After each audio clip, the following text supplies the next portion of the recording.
ধরনের criminal activities করে যাচ্ছে, যেটা দোকানে গিয়ে শপলিফটিং অথবা মারামারি, দাঙ্গা হাঙ্গামা, ক্রিকেট খেলতে গিয়ে মারামারি, তারপরে বিনা কারণে হাতাহাতি, মানে জাস্ট বাংলাদেশের অথবা অন্য দেশের মতো।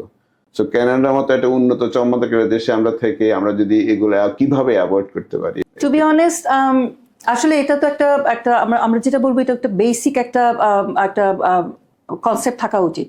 এই দেশের ল অ্যান্ড অর্ডার, আমরা যদি শুধু আমাদের দেশের যারা আছেন ওনাদের কথা বলি, এখন বাংলাদেশের পার্সপেক্টিভ থেকে চিন্তা করলে there is a big difference regarding the law and order situation here, enforcement, right? যেমন এখানে নুইসেন্স করা যাবে না, খুব ছোট একটা ব্যাপার। আমি খুব জোরে গান বাজাতে পারবো না, আমার প্রতিবেশীকে আমি যদি বিরক্ত করি, সেটা কি করবে? নিউসেন্স ক্রিয়েট করবে। Definitely I may be liable for that.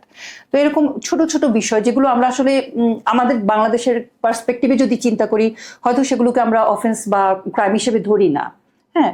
কিন্তু এখানে হয়তো ওই ছোট ছোট বিষয়গুলো তাদেরকে অনেক দেখা গেলো যে পেনাল্টি দেওয়া হচ্ছে, বা তাকে কোনো কারণে হয়তো চার্জও ফ্রেম হয়ে যেতে পারে।